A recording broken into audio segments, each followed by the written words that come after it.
Hello बच्चों, बाजी कैसे हैं आप सब? आई होप आप सब बहुत अच्छे हैं, मस्त हैं एंड सभी सेफ हैं। तो भाई हम मिल चुके हैं वापस से रिवाइज इंडिया की सीरीज में एंड इसमें है आज आपका केमिस्ट्री का चैप्टर जो कि है रासायनिक अभिक्रियाएं एवं रासायनिक समीकरण। एंड आप सबको पता है कि रिवाइज इंडिया सीरीज अब हो चुकी है बहुत ही ज्यादा स्पेशल। क्यों? क्योंकि भाई यहाँ पर अब से आपको मिल रहा है होमवर्क जिसका लिंक यूट्यूब के डिस्क्रिप्शन बॉक्स में है। तो फटाफट से जाइए एंड जैसी अभी नहीं जैसे ही आपकी ये क्लास एंड होती है उसके बाद जाइए एंड होमवर्क को जरूर अटेम्प्ट कीजिएगा, बिकॉज इससे आपको पता लग जाएगा कि आप बोर्ड के स्टूडेंट हैं, आपको पता लग जाएगा कि आपको कितनी चीजें आती हैं। ठीक है, चलिए फिर आगे बढ़ते हैं एंड आ जाते हैं, शुरू करते हैं बिना देर करे चैप्टर को, क्योंकि रिवाइज इंडिया का मकसद यही है कि बहुत कम समय में आपको चैप्टर को पूरे के पूरे रिवाइज करा देना। एंड मेरी गारंटी है जिन बच्चों को ये चैप्टर बिल्कुल नहीं आता वो इस चैप्टर को बहुत बेहतरीन तरीके से समझ जाएंगे बहुत ही कम समय में। चैप्टर का नेम है रासायनिक अभिक्रिया एवं रासायनिक समीकरण। स्टार्ट करते हैं फर्स्ट टॉपिक से एंड वो है रासायनिक अभिक्रिया। क्या होती है रासायनिक अभिक्रिया? तो भाई वो आपकी प्रक्रिया जिसमें दो या दो से अधिक उत्पाद मिलकर एक या एक से अधिक गुणधर्म वाले नए पदार्थ का निर्माण करते हैं, है ना। फॉर एग्जाम्पल मेरे पास एक गिलास में पानी था, ठीक है, मैंने उस एक गिलास पानी में नमक भी डाल दिया, नींबू भी डाल दिया, चीनी भी डाल दी, क्या बन गया? नींबू पानी बन गया। तो बदल गई भाई वो। वैसे ही यहाँ पे कोई ना कोई दो पदार्थ आपस में क्या हो जाते हैं भैया, मिल जाते हैं, किसी एक नई चीज को बना देते हैं, सिंपल सी चीज। ठीक है, तो उसको हम क्या कह देते हैं? रासायनिक अभिक्रिया कह देते हैं। या फिर हम लोग दूसरे शब्दों में ये कह सकते हैं कि रासायनिक परिवर्तन को रासायनिक अभिक्रिया भी कह देते हैं। क्लियर? हमारे आसपास ऐसी बहुत सारी जो क्रियाएं हैं, यानी कि बहुत सारी परिवर्तन होते रहते हैं। ठीक है, अब ध्यान से देखो, सबसे पहली चीज वायु के संपर्क में आने से जंग का लगना। आपने देखा होगा जितनी भी जो लोहे की जो चीजें होती हैं उनको अक्सर हवा में बिना पेंट करे खुला छोड़ दो, उस पर जंग लग जाता है। क्या था भैया? एक क्रिया हुई है, कुछ रासायनिक अभिक्रिया हुई है। सेकेंड, अंगूर का जो रस होता है तो अंगूर के रस से किण्वन की क्रिया। यहाँ पे भोजन का पकना आपके, अगर हम बात करें शरीर में, ठीक है, तो भैया जो शरीर होता है तो शरीर में भोजन का पचना एंड हम जो आपका, यानी कि अगर हम बात करें भैया यहाँ पे जो हम श्वसन की क्रिया कर रहे हैं कि भैया खाना खाया, हमने खाना खा लिया, अब जो खाना खाया है उससे एनर्जी जो निकल रही है क्या है भैया? ये जितनी भी बेटा जो प्रोसेस है क्या है? कुछ ना कुछ रासायनिक अभिक्रिया हो जाती है। राइट, आगे आओ। अब रासायनिक अभिक्रियाओं की अगर हम बात करते हैं पहचान की, तो रासायनिक अभिक्रियाओं की पहचान क्या है? तो रासायनिक अभिक्रियाओं की पहचान करना ताकि यह पता लगाया जा सके कि अभिक्रिया संपन्न हुई है। जब कोई अभिक्रिया संपन्न होती है तो उसमें निम्न चिन्हों के, यानी कि भाई पहचान सकते हैं। देखो अब कुछ ना कुछ जब चेंज होगा, जैसे फॉर एग्जाम्पल एक गिलास पानी वापस ले लो, आपके पास कोई वाटर कलर जो पानी में घुल सकते हैं। आपने जब कलर को पानी में मिलाया तो वो कलर कैसा हो गया भैया? कलरफुल हो गया ना बेटा। तो कहीं ना कहीं चेंज हुआ है ना। मैं बोल रही हूँ ठीक है कलर मत मिलाओ, आप उस पानी में कुछ भी ऐसे चीज मिलाओ, जैसे आपने नमक मिला दिया, चीनी मिला दी, तो टेस्ट में चेंज हो गया। तो कहीं ना कहीं होता है क्या बेटा? चेंज होता है। बर्फ होती है, पिघल जाती है, पानी बन जाता है, ठोस से क्या हो गया? द्रव। तो पदार्थ की यानी कि अवस्था में परिवर्तन नंबर 1। सेकंड, रंग में परिवर्तन हो सकता है। इसके अलावा हम बात करें गैसों का निष्कासन प्लस आपका ताप में क्या है? आपका परिवर्तन। तो इस तरीके की जितनी भी जो चीजें हैं, यानी कि जब भी कोई क्रिया होती है तो वहां पे कोई ना कोई जो बदलाव है वो जरूर आता है। ठीक है, अब वो रंग में हो सकता है, वो पदार्थ में हो सकता है। ठीक है, चलो आगे बढ़े। चलिए अब बात करते हैं रासायनिक समीकरण की। रासायनिक अभिक्रिया क्लियर हो चुका है बहुत सिंपल तरीके से। भाई कोई भी दो चीज मिलेंगी और उन दोनों के मिलने से एक नया उत्पाद बन जाएगा, सिंपल सी, वो है आपका रासायनिक अभिक्रिया। क्लियर? नेक्स्ट, अब समीकरण क्या होते हैं भाई? सोचो कोई भी चीज है ना, जैसे बायोलॉजी में क्या होते हैं आपके जोलॉजिकल बोटेनिकल नेम होते हैं, वैसे ही केमिस्ट्री में।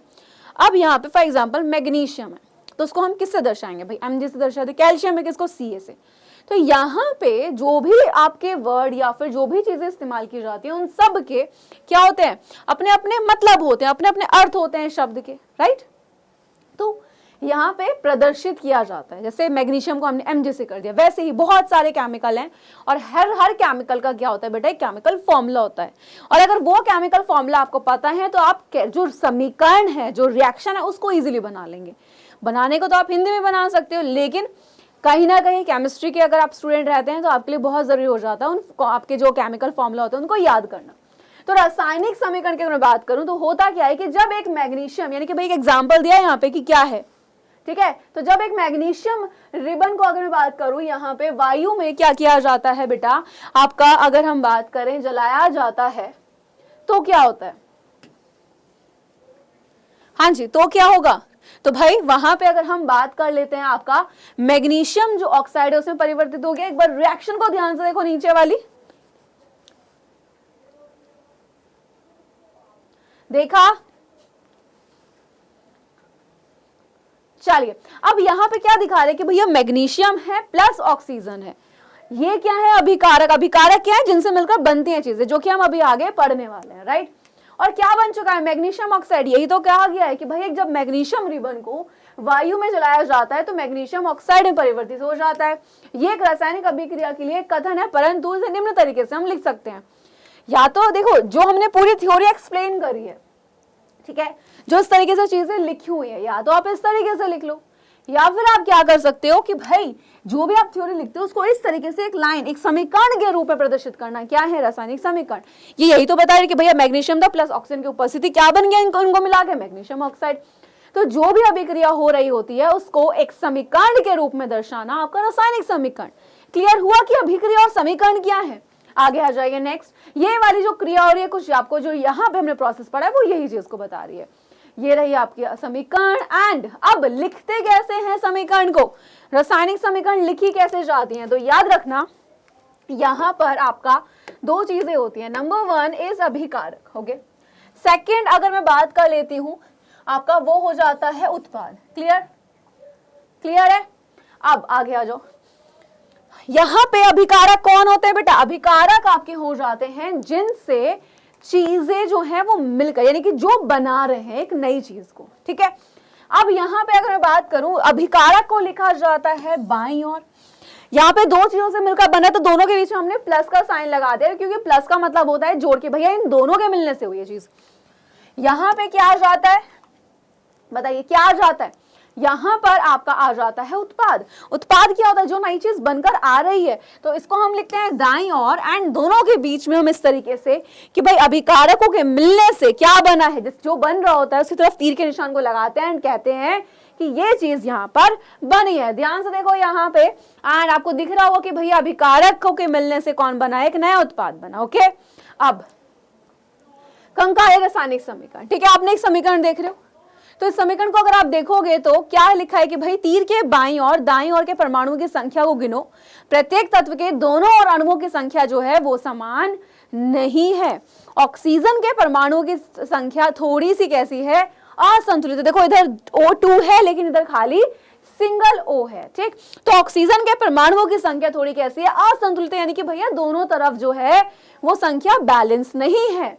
नेक्स्ट पॉइंट की बात कर लेते हैं, तो बाएं और ऑक्सीजन की अगर हम बात करें तो कितने अणु हैं भैया, यहाँ पे 2 हैं, जबकि दाईं ओर सिर्फ एक ही है। तो कहीं ना कहीं यहाँ पे ये कैसे हो गए समीकरण, क्या ये संतुलित है, नहीं, ये समीकरण हो चुकी है बेटा असंतुलित। तो इस प्रकार की जो समीकरण होती है उसको हम कहते हैं असंतुलित समीकरण। और असंतुलित समीकरण को हम कंकाली जो आपकी बेटा समीकरण होती है ये भी कह देते हैं। यानी तो हम क्या कह सकते हैं कि इस प्रकार असंतुलित जो समीकरण है उसको कंकाली समीकरण कह देते हैं। अब ये जो कंकाली रासायनिक समीकरण होते हैं इसको संतुलित करना, क्योंकि इसको संतुलित करना बहुत ज्यादा जरूरी हो जाता है। तो द्रव्यमान संरक्षण के नियम को संतुष्ट करने के लिए रासायनिक समीकरणों को संतुलित किया जाता है। तीर के बाईं और दाईं और दोनों तरफ के तत्वों के जो परमाणुओं की संख्या है उनको क्या करना है, समान करना है।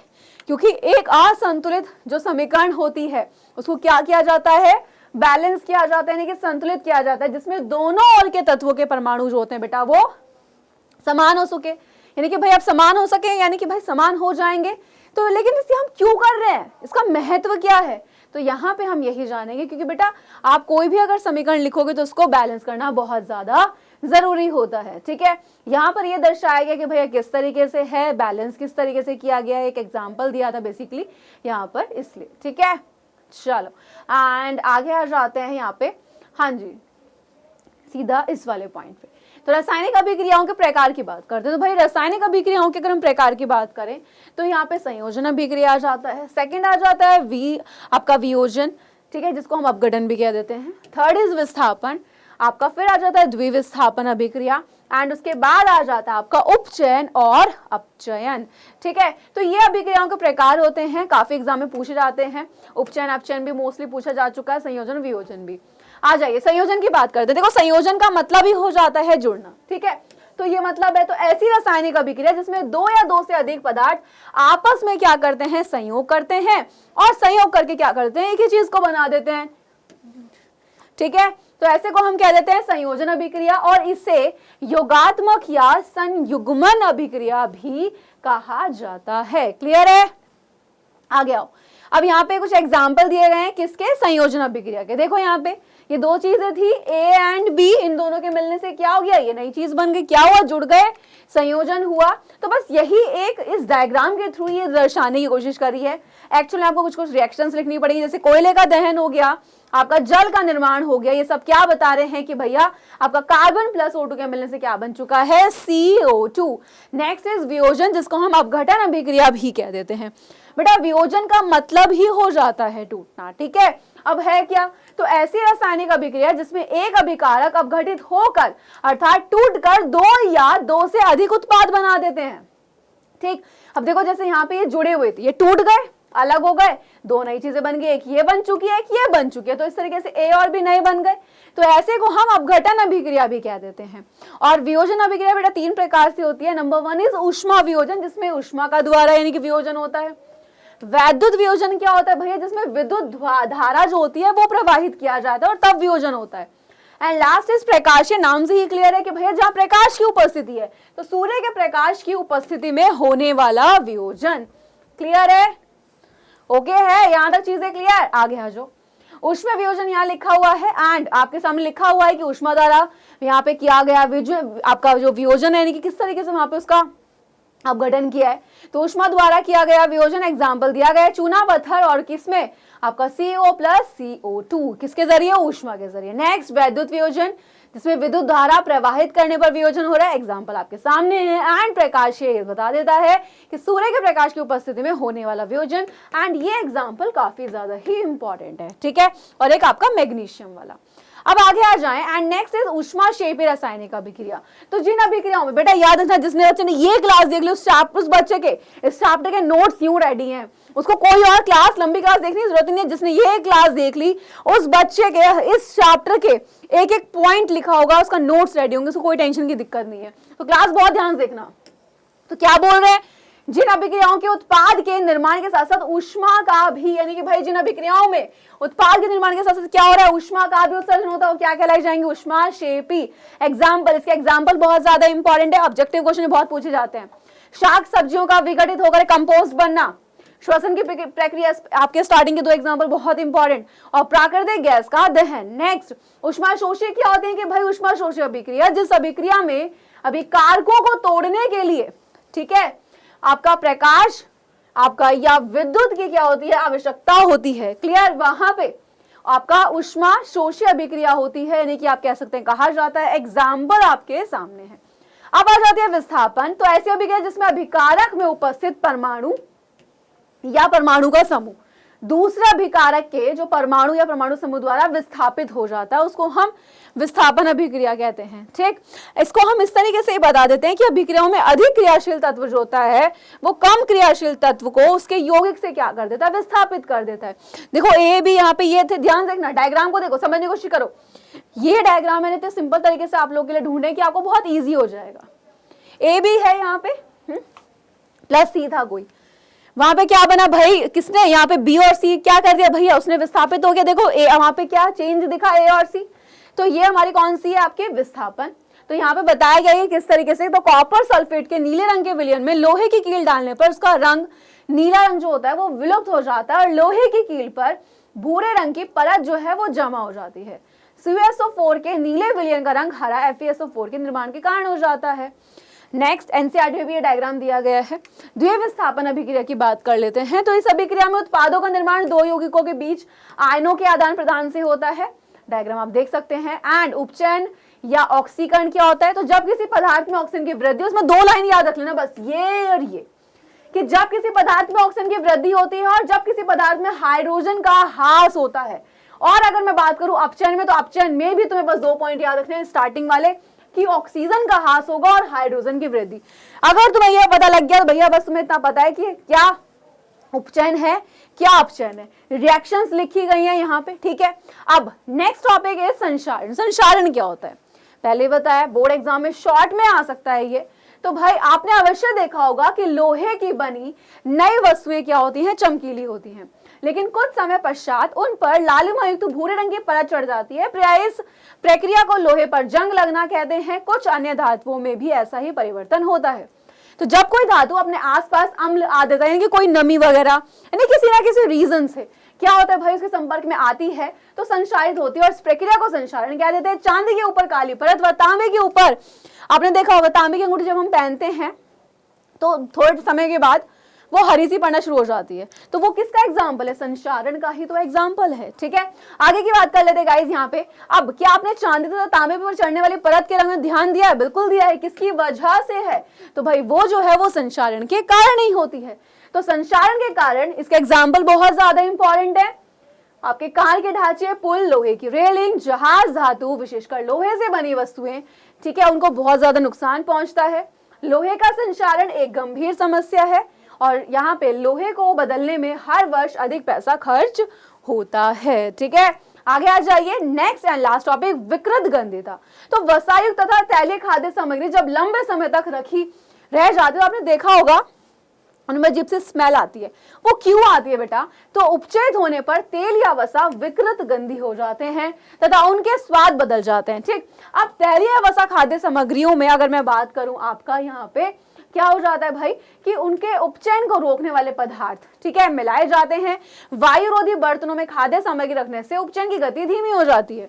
क्या आप जानते हैं कि चिप्स बनाने वाली चिप्स की थैली में ऑक्सीजन हटाकर उसमें नाइट्रोजन, ठीक है, जो आपकी ये होती है, यानी कि भाई नाइट्रोजन जो है, यानी कि भाई आपका बेसिकली अगर हम बात करें, वो अगर हम देखें जो ऑक्सीजन है, ठीक है, तो उसमें से ऑक्सीजन हटाकर उसमें नाइट्रोजन कम सक्रिय गैस से युक्त कर देते हैं ताकि चिप्स का उपचयन ना हो सके। तो यहाँ पे बेसिकली है कि आपने जब देखा होगा जितने भी जो पैकेट्स होते हैं उनमें कभी कभी ऐसे स्मेल सी आ जाती है, तो बेसिक यहाँ पे क्या किया जाता है, तो भाई यहाँ बचाया जाता है कि वो स्मेल ना आए, है ना, उससे बचाया जाएगा। संचालन में क्या करें कि भाई आपके जितने भी लोहे की वस्तुएं हो गई, यानी कि उनको संचारित होने से बचाते हैं, ठीक। बेस्ट एग्जाम्पल है लोहे पर जंग लगना, ठीक है। रासायनिक अभिक्रिया जितनी भी है यहाँ पे गाइस हमने पूरी जानी है, कौन सी है याद रखना, जितनी भी अभिक्रियाएं हैं सारी की सारी इंपॉर्टेंट है। संयोजन बहुत बार पूछी जा चुकी है, लेकिन और आपकी रेडॉक्स जो कि उपचयन और अपचयन वाली है, ठीक है। जो पॉइंट्स बताएं वो बहुत ज्यादा इंपॉर्टेंट है। तो इस चैप्टर में क्या स्टार्टिंग से लेकर सबसे पहले आप जानते हैं रासायनिक अभिक्रिया क्या है, फिर आप लोग जान लेते हैं यहाँ पे कि आखिर रासायनिक समीकरण क्या होते हैं, फिर सारे समीकरणों को जानते हैं। जब उनको जान लेते हैं फिर आ जाता संचारण, और संचारण के बाद आ जाता सीधा विकृत गंधीता। तो ये है गाइज आपके चैप्टर। आज की क्लास का जो होमवर्क है वो यूट्यूब के डिस्क्रिप्शन बॉक्स के लिंक में है, तो फटाफट से जाइए एंड होमवर्क कीजिए। देख बोला था ना कि 30 मिनट से कम समय में पूरा चैप्टर करा दूंगी। आप सोच सकते हो कितने कम समय मैंने पूरा चैप्टर पढ़ाया और आपको हर एक टॉपिक का नोट्स प्रोवाइड कर दिया है। तो फटाफट से जाओ, रिवाइज करो एंड अपने नोट्स बनाओ, ठीक है, और बने रहो मेरे साथ। अब तक के लिए bye bye and take care guys.